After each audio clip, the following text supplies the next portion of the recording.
Hi. Welcome back. Another day, another narc. Yet another narcissistic parent keeping the mental health profession alive and well. Narcissistic parents can respond in all sorts of ways to being cut off from contact with one of their kids. These are moms who take their own terrible behavior and reframe it as romantic tragedy of some sort that's befallen them, but it is all geared towards guilt and shame.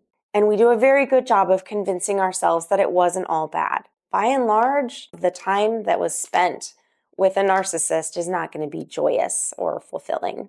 The narcissist will insist that it was because they want to control the narrative so badly. They just don't know what they did wrong, of course. The mask might change, but underneath these personas and these personality types is the same petty, selfish bullshit that narcissists carry with them forever.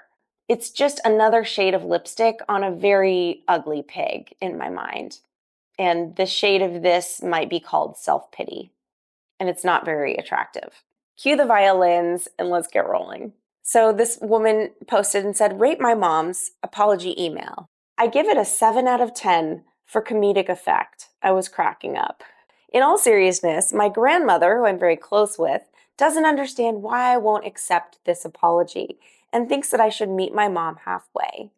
I explained to her that this isn't an actual apology. My mom centers her own pain, never actually says, I'm sorry for what she is allegedly apologizing for. And this is coming 2 days after she told my brother that the inciting event was actually my fault. For context, I went no contact a year ago. My family and I are moving internationally next month.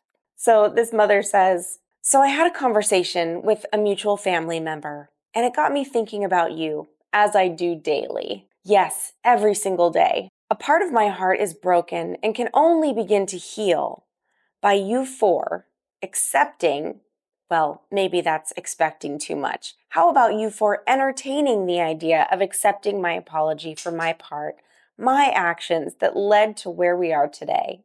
It sounds like we're on a good track, but we know how narcissists are. I do not expect you to just accept my heartfelt apology. Just entertain possibly accepting it. Is that at least possible? I know you guys are moving. It is coming up very quick, she says. The thought of not seeing you four before you leave terrifies me. I miss the kids and you more than could ever be explained by mere words. It is a palpable feeling, one that feels like jagged shards of glass raking through my insides. And all the Nexium in the world will not cure my heartache. Honestly, wow. Nexium. Okay. Please, please, if you can't accept my sincere apology, then at least just entertain the idea of accepting it. With a shattered, embarrassed, and tattered heart, sending all my hopes and aspirations to you all, praying to whoever may be listening to hear your voice again. Love, Mom. What do we think, guys? What do we think about this? This is a very interesting case where I can see how somebody who hadn't been through the ringer with their parent 60,000 times might see this and think, oh gosh, she must really feel bad. Look at all of this very colorful language she's using. She must really be heartbroken. If she hadn't thrown in so much flowery, dramatic language, I could see it maybe being half believable. It's hard to feel bad for someone when they're clearly just trying so hard to play on this person's emotions. The poster goes on to say, that she's very melodramatic in real life. Big surprise, right? It is very interesting that she says, I hope that you'll just at least entertain the thought of maybe considering possibly, accepting my apology. But she doesn't actually apologize in this. And if this person has been no contact for a year, one might assume that there hasn't actually been an apology. Can anyone else relate to that? Because that is it's very common to say, I've apologized over and over. I've said sorry. What more do you want from me? But they've actually never said, I'm sorry. They've never actually done what they're saying they've done. Similar apologies might sound like, I'm sorry for whatever you think I've done. Yeah, it's really, really selling it. Really selling it. This person says, 1 out of 10, she needs to take more Nexium. This person says she hasn't even listed what she's apologizing for and how she actually wants to change. Narcissistic moms will not actually apologize. They will not actually do the work. They'll just do whatever they can to sweep things under the rug temporarily so they can lure you back in and start to mistreat you again. This doesn't change. These are the patterns, right? Some of us have seen the pattern 100 times, some have seen it 1,000 times, but it will repeat. I'm going to move on to the next one because the power in this comes from drawing similarities between these different moms, different stories. If you have a mom who has tried to emotionally manipulate you in these kinds of ways, I would love to hear from you. Please drop a comment below. So this daughter gets a melodramatic text from her mother. This person says, "Thoughts on this text? I would give more context, but the text is long. Basically, my mom was emotionally neglectful and narcissistic my entire life.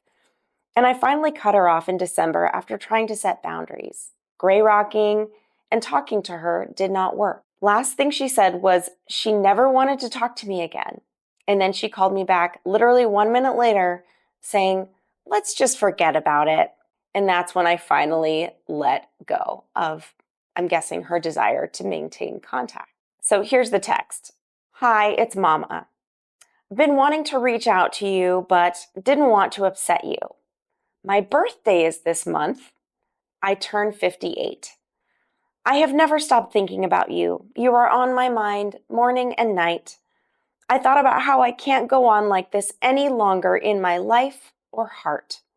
Since you removed yourself from my life, I have been broken, depressed. I have cried a million tears. I have prayed for God to mend our relationship every single night since we stopped talking. I love you more than life. You are my child. I have asked for you to forgive me. I have apologized multiple times. I am even willing, if it would bring us back together as mother and daughter. I will go to counseling with you so that we can get past this. There's nothing between us that's so bad that we can't work it out together. My heart is broken. Holidays are coming. I want us as a family again. This is very important to me. And your sister is coming home for Christmas. I want us all to be together. Life is too short to not have your family and memories. I love you. Please respond and let me know. I think the part that got me was this week is my birthday and I turn 58. Sorry, this is so typical. Narcissists love their birthdays. What would we call this shade of lipstick on this particular pig? Let me know. Just drama, drama, drama. You know, I've prayed and I'm so heartbroken and I've cried a million tears. I mean, on and on and on. It's literally like if somebody said, you know what, I need to sit down and write a fake letter that makes it seem like this person's really, really sad. Just really sell it. Really, really, really sell it. And so they just lean all the way into this self-pity and dramatization of their own emotions, their own sadness, their own depression, the million tears they've cried, taking a million Nexium. All the Nexium in the world won't help. It's the same tone. It's the same bullshit. And it's the same lack of actual emotion, actual care. Their adult children have probably told them exactly why they are persona non grata. They're not actually apologizing. They're not actually addressing any of the real issues that one can assume have been brought up. It is comedic, it is funny, and we have to laugh at it.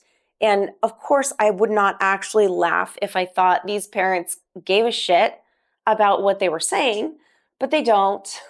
They don't. Assuming that these narcissists are like the other narcissists that we talk about and the ones we know very well in our own lives, they don't mean any of it. The first reply to this, has she apologized multiple times? I ask because my mother says that, but never has actually said she was sorry. The OP says, yes, she has, but she always follows it up with, well, my childhood was just so terrible though. And everybody goes through this, and you're just really sensitive. Even when an apology comes, there's always this caveat, this add-on this extra appendage that comes with it that's kind of like, yeah, but like, never mind. Like, I don't actually feel bad. I'm going to like perform for you and act really sorry and really sad. See, we're good now. Everything's fine. It's just like, what are you, who are you performing for? Nobody's falling for this. Okay. The mom even says that she's willing to consider counseling. I'm even willing to consider counseling. You're not going to show up to this person's therapist's office and suddenly make amends. Like, you got to do a little better than that. Go to your own therapy first. Figure out your own issues. And of course, in the comments, OP says, I don't actually want to hurt her. I'm going back and forth with the idea of therapy in my head. You can tell she's really struggling with it, as many of us do. The guilt and shame is real. And they are very good. They know exactly what to do to elicit that guilt and shame from us.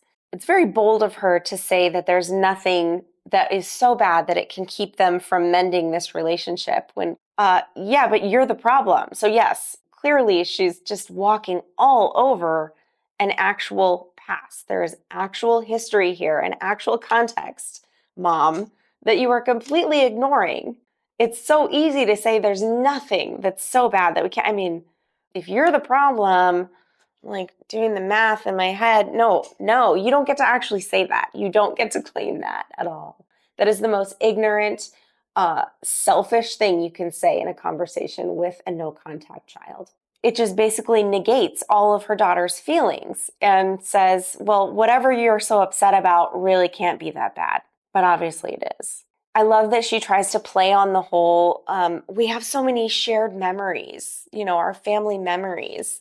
That is a big one that gets pulled up a lot by narcissists. They're just grasping at straws. This is desperation at its finest, right? Or maybe it's worst, where they're grabbing at anything. But what about all of our precious memories? What about all of those things that have kept you tied to me for so long? You're just going to let go of all of these things? Yeah, Mom, because you let them go too. None of them meant anything to you. If they did, you wouldn't be treating your child like crap. So I beg you, if you are in a situation like this or are considering breaking no contact because something like this has happened or you feel bad, just remember, it is all a ploy. If they actually felt bad about what they had done, they would bring it up. If I feel bad about something, I specifically name that thing. If my child, I have 3 children, if one of them is upset with me, I directly address whatever they're feeling. I want to know what they're feeling, and then I respond to it directly. I don't just say, oh, well, I'm just so sorry for whatever I did, right after they explain their feelings. It's crazy, right? It sounds a little bit insane when we actually lay it out on paper and go, wait, but like, you know exactly what you did wrong. Why are you acting like this is all like overblown on my part and that you have no idea why I'm upset? Name it, Mom. If you're that sorry, name it. Tell your child exactly what you think your part was in that problem with no buts, no add-ons, no appendages that negate everything you said. I'm really sorry I yelled at you. That was unfair of me. How hard is that? How effing hard is that? Is that painful? It must be. It must really, really hurt them to have to acknowledge how awful they are. No, let's not go into details. What matters most is that we're moving forward. What? Trust your instincts. Do not ignore that aching, nagging feeling within you that says, I'm walking into a trap. Once we actually can accept the fact that our parent does not feel bad about their behavior, they just want everything smoothed over. They don't actually have any regrets. Things change. The conversation changes. I can have a bad day. You can have a bad day, but we're going to acknowledge that bad day. We're going to acknowledge the people who were affected by that day. And we're going to apologize for it. We're going to actually try to not do it again.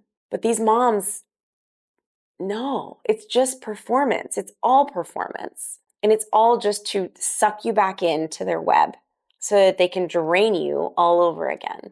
No, thank you. No. we don't have time and energy for such things anymore. If you start to feel guilty and you start to wonder if really you are torturing your parent because they're so sad and heartbroken, please, please sit down and make a list of the reasons that you feel the way you do. The historical context of your relationship with that parent matters. And when we can sit down and list it and read it alongside the melodramatic letter, the Shakespearean tragedy, it all becomes very clear and you won't fall for the trap again. Let me know what you think. Let me know if you've experienced anything like this before. And I'd love to know how it goes forward. If you do go back, what in your experience happens? Do they change? Have you seen a narcissist change? Because that is something for the record books. All right. Thank you for watching. I'll be back soon.